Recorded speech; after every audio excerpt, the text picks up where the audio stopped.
Hemos decidido mudarnos la próxima semana, dijo Emiliano, dejando el tenedor sobre la mesa como si estuviera hablando del clima. Su voz era demasiado casual, ensayada. Frente a mí, Araceli alcanzó su vaso de agua mineral. El cuarto del bebé quedará precioso en la recámara de visitas, añadió, con una sonrisa un pelín demasiado brillante. Lo pintaremos de un amarillo suave, neutro. ¿Sabes? Tomé un sorbo de mi agua y coloqué el vaso con cuidado. Qué incómodo, dije con calma. Vendí la casa el viernes pasado a una pareja de Querétaro. El silencio cayó como un telón pesado. Podía escuchar el zumbido del refrigerador. Emiliano parpadeó como si no me hubiera oído bien. Los labios de Araceli se abrieron, luego se cerraron. Su mano, aún sosteniendo el tenedor, cayó lentamente a su regazo. No estaban preparados para eso. Emiliano se recuperó primero. ¿Tú vendiste la casa?, preguntó con voz baja. Así es, respondí. Oferta en efectivo. Gente buena. ¿Se mudan a principios del próximo mes? El rostro de Araceli enrojeció como siempre, que no se salía con la suya, pero aún no sabía cómo contraatacar. Pero nunca dijiste nada. Nadie preguntó, repliqué. Como tampoco preguntaron si me parecía bien que se mudaran. Bajé la vista a mi plato. El pastel de carne ya estaba frío. Emiliano soltó una risa breve, sin pizca de humor. ¿En serio nos lo dices ahora? Doblé mi servilleta con lentitud. Ustedes me lo contaron durante la cena. Pensé en devolverles el gesto. Su rostro se endureció. Este era nuestro plan. Pensamos que tenía sentido familia apoyando a la familia. Me recosté en la silla. La familia no hace planes a escondidas y asume que lo que no es suyo les pertenece. La comisura de la boca de Araceli tembló. Miró hacia el pasillo, donde ayer había visto una caja etiquetada extractor de leche escondida detrás del sofá. La letra era suya. No dije nada. No dije nada entonces porque ya lo sabía. Pensaban que eran sutiles, que eran listos. Pero yo lo había visto todo silenciosamente con cuidado y había hecho mi jugada antes de que ellos hicieran la suya. La primera señal fue sutil. Un montón de cajas de plástico gris aparecieron en el closet del pasillo, etiquetadas con la letra pulcra de Araceli ropa de bebé, 0-6 meses libros y biberones, decoración para la recámara del bebé. No pregunté, ellos no me contaron. Las aparté para sacar mis bufandas de invierno y encontré las cajas tan bien encajadas que parecían haber estado allí siempre, como si yo no usara ese closet cada semana. Luego fue Araceli, con su voz ligera despreocupada. ¿Tienes toallas de sobra? No para nosotros, para el bebé. Ya sabes, para el baño. Lo dijo descalza en mi cocina, removiendo leche de avena en su café, como si viviera aquí. Recuerdo haberme detenido con el trapo de cocina en la mano. ¿Qué bebé? Ella solo rió y me hizo un gesto con la mano. Ay, pues, eventualmente. Pero eventualmente ya tenía fecha. La semana pasada, un desconocido tocó el timbre, un hombre con botas salpicadas de pintura y una tabla en la mano. Vengo a medir el porche, dijo con una sonrisa amplia, para cotizar la ampliación del deck. Lo miré por 10 segundos completos. No llamé a nadie. Parpadeó. Perdón, Emiliano dijo que su mamá estaría en casa para dejarme entrar. No lo dejé pasar. No hacía falta, porque ya entendía lo que estaba pasando. Poco a poco estaban reclamando terreno, no con grandes anuncios, sino con suposiciones silenciosas, como bajar el termostato en la casa de alguien más, como guardar sus compras en tu refri sin preguntar. Cuando los confronté después, Emiliano se recargó en la barra con los brazos cruzados, tranquilo como siempre. «Vamos, mamá. No estás usando todo este espacio», dijo como si eso lo explicara todo. «Solo tiene sentido, como si yo fuera una mujer soltera, ocupando metros de más. Como si el espacio que pagué, reparé, limpié y llené de recuerdos fuera de repente un bien común. Miré a Araceli, que ni siquiera se inmutó. Solo se pasó la mano por el vientre, ya notorio, y me dio esa mirada ensayada de comprensión cansada. Ellos habían decidido. En algún momento mi casa había pasado de ser mía a ser suya en sus cabezas, y habían hecho planes confiados en que yo simplemente me apartaría. Solo había subido a guardar sábanas limpias. La puerta de la recámara de visitas estaba entreabierta y al pasar una voz suave y metálica me detuvo en seco. Araceli. Su voz salía por el monitor de bebé que habían conectado sin preguntar. No lo había tocado. Ni siquiera sabía que estaba encendido. No va a decir que no, dijo con tono plano. Es demasiado frágil para vivir sola. Será más fácil cuando ya estemos instalados. Luego una risa corta y filosa. Ya le dije a mi mamá que nos mudamos. Estaba emocionada. Poco a poco moveremos sus cosas, ni lo notará. Ya sabes cómo es. Mis manos apretaron las sábanas tan fuerte que los nudillos me dolieron. No era frágil, no era olvidadiza, y carajo no estaba emocionada. Me quedé quieta un momento absorbiendo cada sílaba. Ya no susurraban a puerta cerrada. Estaban transmitiendo sus planes por mis propias ondas. En mi casa. Esa noche, Emiliano preguntó si quería que me ayudara a ordenar el ático pronto. Su voz era cuidadosa, como si pensara que estaba siendo sensible, como si el ático ya fuera su responsabilidad. Dije que lo pensaría, pero no pensé. Actué. Porque lo que dijo Araceli se quedó conmigo mucho después de que terminó la cena, después de que los platos estuvieran apilados y la casa se quedara en silencio. Sus palabras se pegaron como humo. Le había dicho a su madre que nos mudábamos. No esperamos hacerlo. No estamos preguntando. Dicho. Sus planes siempre habían estado envueltos en cortesía antes. Ofertas, sugerencias, menciones casuales. Ahora veía lo que eran entitlement disfrazado de encanto. Y ese monitor no solo transmitía sonido, transmitía la verdad. Creían que no me resistiría, que seguiría su calendario, su remodelación, su versión de mi vida.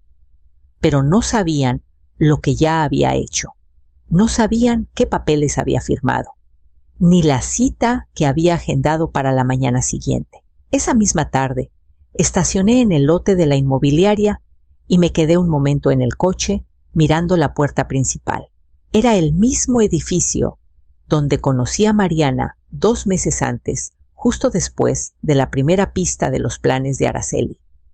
Ella había dicho con suavidad: no tienes que apresurarte. Pero cuando estés lista, el mercado también lo estará. No estaba lista entonces. Pero ahora sí. La carpeta estaba en el asiento del copiloto, ordenada y completa, documentos, fotos, firmas. La llevé dentro sin dudar. Mariana levantó la vista cuando entré. Edelmira dijo sorprendida: no esperaba verte tan pronto. Le entregué la carpeta. La pareja de Querétaro. ¿Siguen interesados? Abrió la carpeta revisando rápido. Su ceja se alzó. Estos son los formularios firmados. Estoy lista. Hizo una pausa y preguntó lo que debía. ¿Estás segura? Sí, dije. Quiero que esté hecho antes de que lleguen con muestras de pintura y camiones de mudanza. Asintió lentamente. Pueden cerrar en efectivo en 21 días. Tal vez menos. Está bien. No preguntó más. Solo guardó los papeles en su cajón y prometió llamar a los compradores en 1 hora. No hubo lágrimas, ni estallidos. No caminé de un lado a otro, ni dudé. No escribí un mensaje largo para Emiliano, ni dejé una carta en la recámara de visitas. Sin anuncios, sin peleas, solo acción. Manejé a casa y fui directo al closet de los blancos. Doblé las toallas que Araceli había pedido. Saqué mis bufandas de detrás de sus cajas. Empaqué una sola caja, con lo que sabía que quería llevarme la lámpara de lectura de mi difunto esposo, la taza roja que usaba cada mañana desde que me jubilé, la foto de Emiliano, cuando aún tomaba mi mano para cruzar la calle. Todo lo demás podía ordenarse después. La casa ya no se sentía mía, no porque la hubiera vendido, sino porque ellos ya la trataban como suya. No la había perdido. Elegí alejarme silenciosa limpiamente en mis propios términos. Planeé la cena como si fuera cualquier domingo. Pastel de carne ejotes con un toque de sal de ajo y panecillos suaves de la panadería que le gustaba a Araceli. Hasta preparé café descafeinado, aunque prefiero el normal. No había razón para levantar sospechas.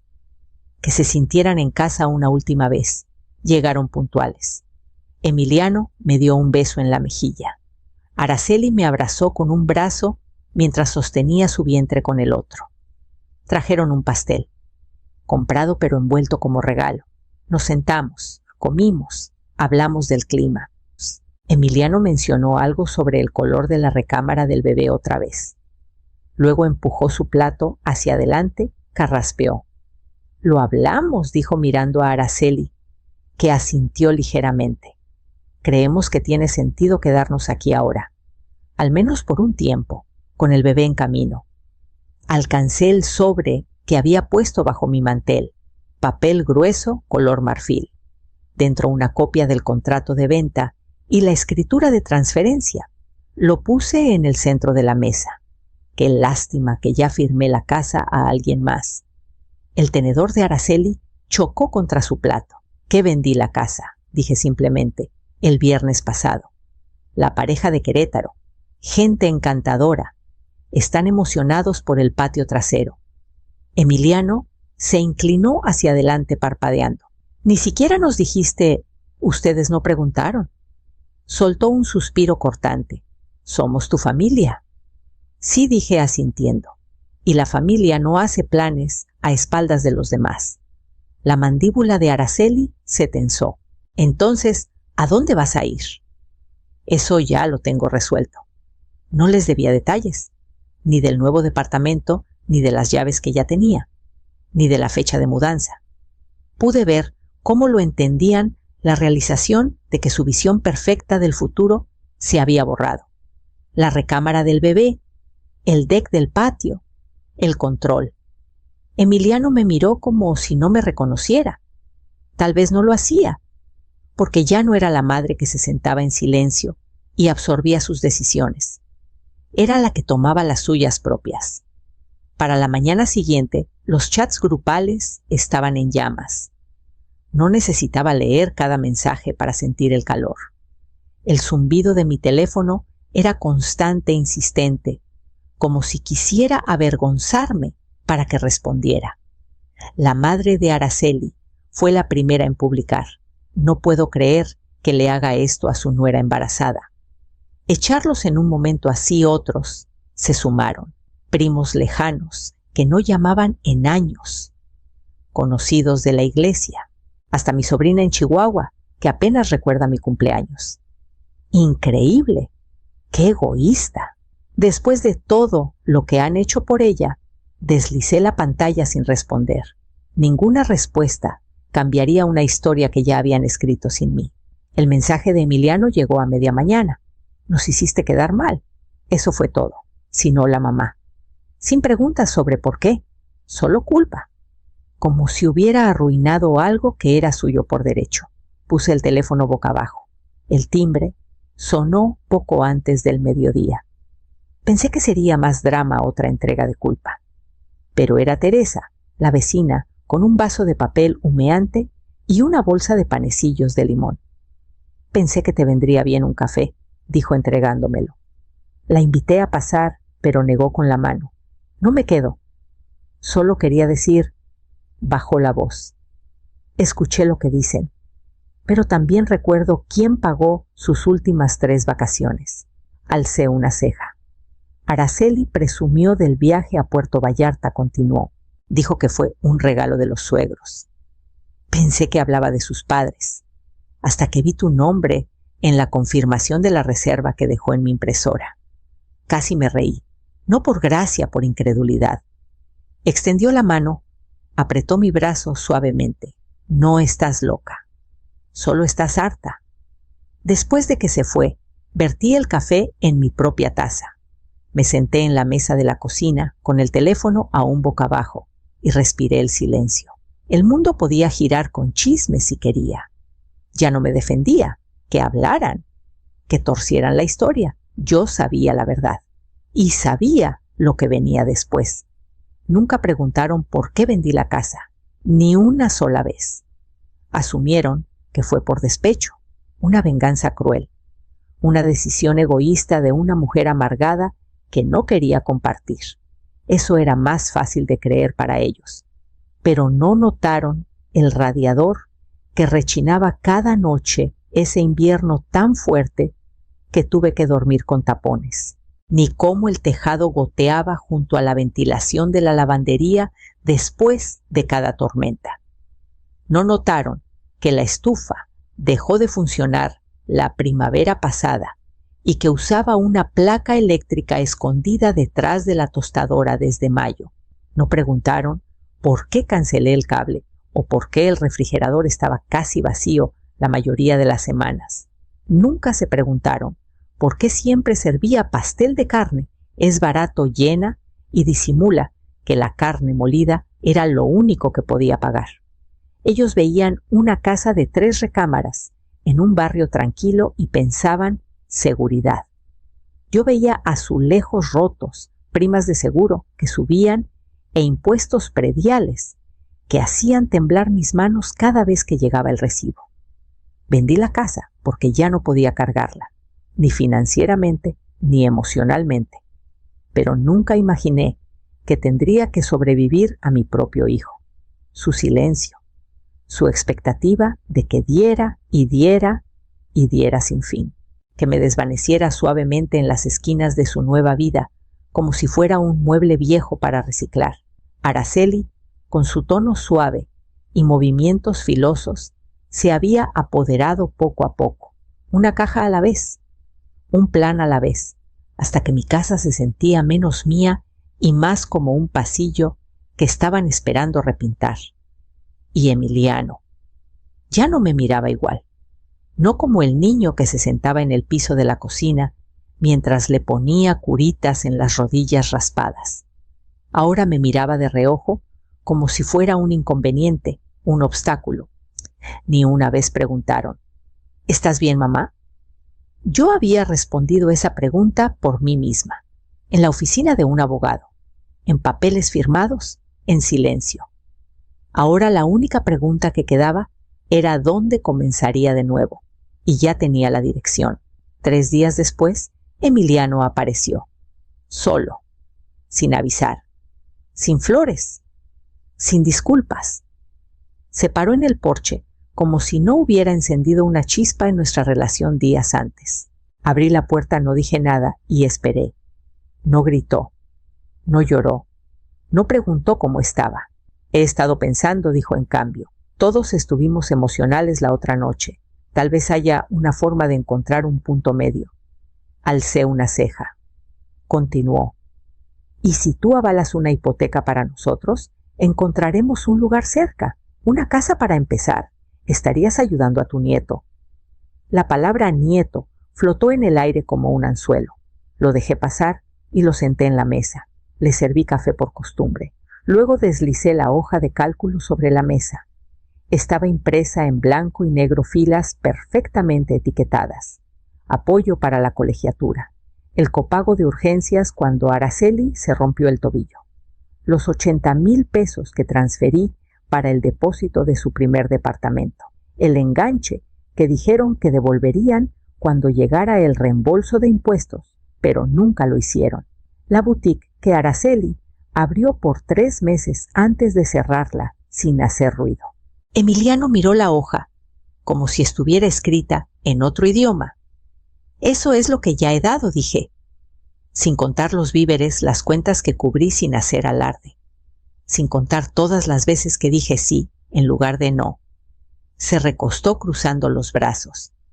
No es lo mismo, porque no es una casa, porque no es ahora, dijo casi cortante. Necesitamos ayuda ahora. Siempre ayudaste antes. Ese es el problema, dije. Pensaron que antes nunca terminaba.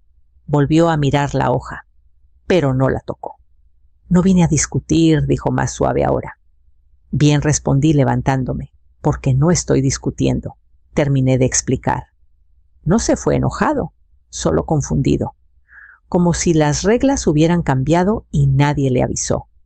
Pero yo había cambiado, y no iba a deshacerlo solo, porque finalmente lo notó. Me mudé a un departamento de 2 recámaras en las afueras del pueblo. No era lujoso, pero era mío. Paredes limpias, pisos parejos, una estufa que funcionaba, un pequeño balcón que daba a una hilera de árboles de jacaranda y una calle tranquila que dormía a las 9. Los de la mudanza llegaron temprano. No traje mucho, solo lo que importaba. Mis libros, mi taza roja, una foto enmarcada de Emiliano de pequeño. Una lámpara con pantalla rota que nunca tuve corazón para reemplazar. Desempaqué despacio con cuidado, cada cajón organizado con esmero. Cada cuarto con espacio que no tenía que defender. La primera noche preparé una taza de café. Del bueno, no del que compraba en lata para rendir. Lo llevé al balcón y me senté en el aire fresco.